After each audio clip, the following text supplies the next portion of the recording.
Daniel a sauvé le kibbutz Nahal Oz et représente ce gibor qui est Daniel Pérez, comme des dizaines et des dizaines d'officiers et de soldats que nous avons en Israël aujourd'hui. Et nous pouvons être effectivement très fiers de cette génération extraordinaire. Tout le monde avait dit cette génération, que c'est une génération d'internet, c'est une génération de télévision, de ce qu'on appelle des écrans, du Wi-Fi. Non, ce n'est pas vrai. C'est une jeunesse extraordinaire. Nous sommes en ligne avec Gaël Grunewald. Gaël, bonjour, Boker Tov. Boker Tov, bonjour. Alors effectivement, comme je le disais à l'instant, vous êtes un ami du Rav Doron Peretz, qui est le leader du mouvement Mizrahi à travers le monde et qui est le père du capitaine Daniel Peretz, qui est tombé au combat dans des circonstances, il faut l'avouer, très très particulières. On considère que c'est un héros d'Israël, même si pendant les premiers mois, on n'a pas su exactement quel était son sort et dans quelles circonstances il avait été tué. Il a donc, son corps a été kidnappé par le Hamas et restitué avant-hier. Donc vous étiez hier, je suppose, aux obsèques de Daniel Peretz. Je voudrais d'abord que vous nous présentiez un peu qui était Daniel. Quel genre de garçon était-il? Parce qu'on parle de lui comme d'un héros. Qui était-il? Alors effectivement, Daniel est monté à l'âge de 13 ans de l'Afrique du Sud. Et c'est un garçon qui a grandi à Yad Binyamin, en Israël. Et après avoir eu une année à la Mechina, Daniel est rentré à l'armée. Et effectivement, après 1 an ou 2 ans, il a été au cours Ksinim, c'est-à-dire qu'il a fait le cours d'officier. Et il a été effectivement officier dans le cadre de ce qu'on appelle les tanks en Israël. Et effectivement, malheureusement, le 7 octobre, et c'est pour cette raison qu'effectivement nous avons la possibilité de décrire Daniel comme un héros. Le 7 octobre, il se trouvait à Nahal Oz. Nahal Oz est un des kibbutz qui se trouve sur la frontière de la bande de Gaza, et étant présent donc le 7 octobre, Daniel n'a posé aucune question.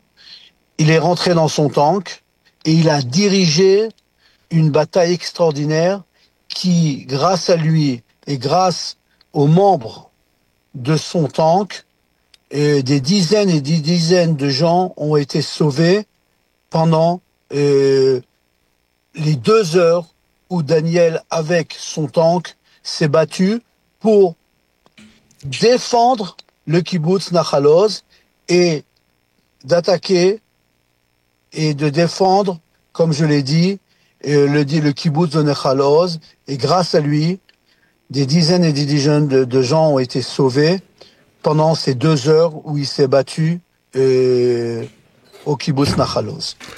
Et comme vous l'avez dit, Daniel, effectivement, pendant plus de 163 jours, la famille Pérez ne savait pas qu'est-ce qui s'était passé avec Daniel.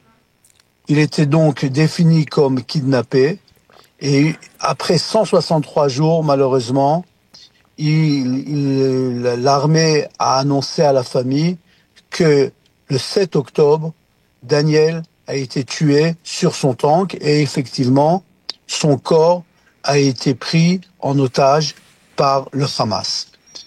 2 ans après, donc Simchat Torah, qu'on a fêté il y a 2 jours, à 9h du matin, son corps a été restitué à l'État d'Israël. Et pendant et à la fin de Simchat Torah, nous avons malheureusement, d'une certaine façon, avec tristesse, mais également avec, je dirais, avec cette possibilité de savoir que il est enfin effectivement, il va pouvoir être enterré dans ce qu'on appelle dans Kever Israël, c'est-à-dire que Daniel pourra être reposé dans la terre d'Israël. Et après s'être battu de façon tellement extraordinaire, nous avons effectivement un héros qui s'appelle Daniel Pérez. J'aimerais également signaler quelque chose d'extraordinaire. Hier, pendant les obsèques de Daniel Pérez, et Matan et Agrest, qui a été libéré la veille de Simchat Torah, qui s'est battu, qui faisait partie de l'équipe de Daniel Pérez, qui était dans le même tank, a été libéré la veille de Simchat Torah et a eu la possibilité de parler et de rendre hommage et d'exprimer cet homme extraordinaire qui était Daniel Pérez, qui était un leader, qui était un homme qui a pris ses responsabilités et qui, grâce à lui, comme je l'ai dit, des dizaines et des dizaines de gens ont été sauvés au kibbutz Nahal Oz. Et donc, vous voyez, si vous voulez, Daniel, c'est une idée, c'est l'idée d'une personne qu'on connaît aujourd'hui, une personne qui, comme beaucoup d'autres, puisqu'aujourd'hui nous essayons de se souvenir de ces gens-là qui ont été tués, qui se sont donnés pour la terre d'Israël. Daniel a sauvé le kibbutz Nahal Oz et représente ce gibor qui est Daniel Pérez, comme des dizaines et des dizaines d'officiers et de soldats que nous avons en Israël aujourd'hui. Et nous pouvons être effectivement très fiers de cette génération extraordinaire. Tout le monde avait dit, cette génération, que c'est une génération d'Internet, c'est une génération de télévision, de ce qu'on appelle des écrans, du Wi-Fi. Non, ce n'est pas vrai. C'est une jeunesse extraordinaire qui est là et qui a prouvé le 7 octobre, sans poser aucune question, que la seule chose qui est importante, c'est de sauver la terre d'Israël, c'est de sauver le peuple juif. Et nous pouvons être très très fiers de cette jeunesse extraordinaire qui est autour de nous. Alors, je le disais, vous connaissez bien Doron Peretz, le Rav Doron Peretz, qui est le leader du mouvement Mizrahi, auquel vous-même vous appartenez, dont vous êtes un des leaders. Le mouvement Mizrahi, c'est en fait la branche internationale de ce que l'on appelle le mouvement sioniste religieux. Comment une famille comme ça a vécu ces 2 dernières années? Vous pouvez nous faire partager un peu la vie, la manière dont le Rav Doron Peretz a réagi aux événements qu'il a vécu tragiques, douloureux? Non, je crois que le Rav Doron Peretz pendant ces 2 ans, lui et sa famille, lui et sa femme Shelly et Daniel Jonathan, dont je vais dire un mot, Adina et Shira, donc les frères et les sœurs de Daniel, Shelly, la maman, et le père, le Rav Doron, ont effectivement nous ont apporté un message d'Emouna, un message de croyance et d'espoir, en disant, oui, nous sommes là, nous avons fait le choix de monter en Israël, nous savions exactement les prix que nous pouvions payer par cette aliyah. Nous sommes fiers et heureux d'avoir fait ce choix, et avec beaucoup d'émouna, et avec beaucoup d'espoir, et avec beaucoup de croyance, ils nous ont amené, je dirais, un message extraordinaire. J'aimerais dire un mot, si vous voulez, Daniel, à propos du frère, justement, de Daniel. Son frère Daniel, le frère de Daniel, lui aussi est un officiel. Le 7 octobre, donc le frère de Daniel, s'est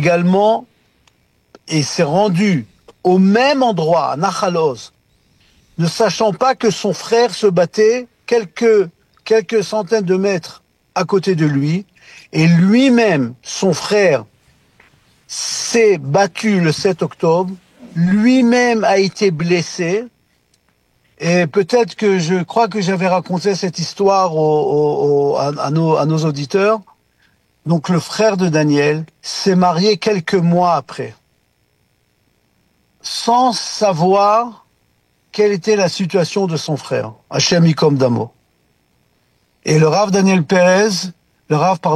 Doron Peretz nous a enseigné ce message extraordinaire que, comme nous le savons, nous avons lu la Megillah de Kohelet, Shabbat, le Shabbat de Chol HaMoed Sukkot, et dans cette même Megillah de Kohelet, nous lisons Et Shalom, Et Milchama.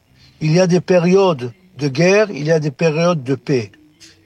Et le message extraordinaire du Rav Doron Peretz, c'est que nous avons la possibilité, au même moment,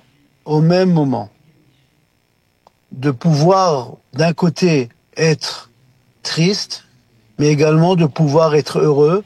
Et c'est justement pendant ce mariage extraordinaire où d'un côté, ils ne savaient pas quelle était la situation de Daniel.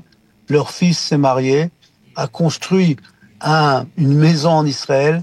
Et donc, si vous voulez, ce message d'espoir, ce message de croyance est quelque chose que nous devons prendre avec nous.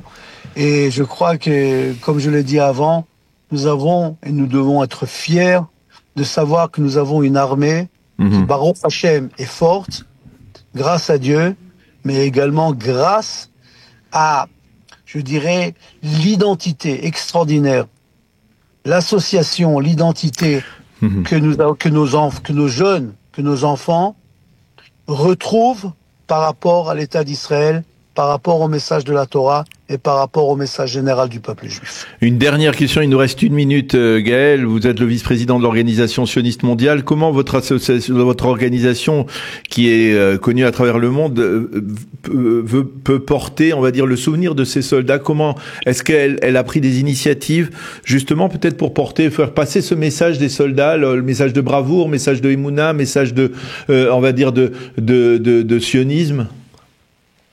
Alors effectivement, à travers le monde, je vais vous raconter une toute petite histoire. Le fils du Rav Sadan, après 6 mois à Gaza, a annoncé à sa mère, je rentre à la maison. Et sa mère était bien évidemment très contente que son fils, après quelques mois à Gaza, retourne à la maison. Après 1 heure, 2 heures, 3 heures, sa mère lui téléphone, lui dit, mais où tu es? Tu avais dit que tu rentrais à la maison. Quelques minutes après, il rentre et il est rentré dans la maison avec une photo de Jérusalem en disant, vous savez, dans toutes les maisons où on était à Gaza, il y a une photo de Jérusalem. Alors j'ai pris comme message que nous aussi, nous devons avoir dans nos maisons à nous une photo de Jérusalem. Je raconte cette histoire parce que la maman de Daniel Peretz, Shelly justement, après avoir entendu cette histoire, à travers le monde, elle a fait passer une image de Jérusalem en demandant aux gens, prenez une image de Jérusalem, une photo de Jérusalem, mettez-les dans le salon pour ne pas oublier Jérusalem.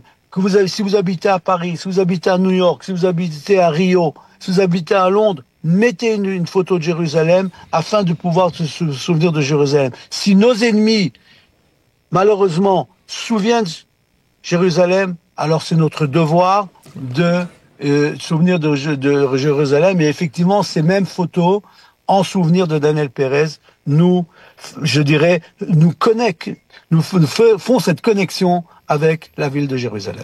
La ville de Jérusalem, avec l'ensemble du peuple d'Israël, l'ensemble des soldats de Tsahal et du peuple en Israël, du peuple juif à travers le monde. Merci beaucoup, Gaël Grunewald, d'avoir été avec nous ce matin, nous avoir permis de mieux découvrir la personnalité exceptionnelle du capitaine Daniel Peretz, Zichrono Livracha, qui a été donc inhumé hier au cimetière du Mont Herzl à Jérusalem. Merci encore, Gaël, d'avoir été avec nous ce matin. Au revoir, à très bientôt, Sorot Tovot.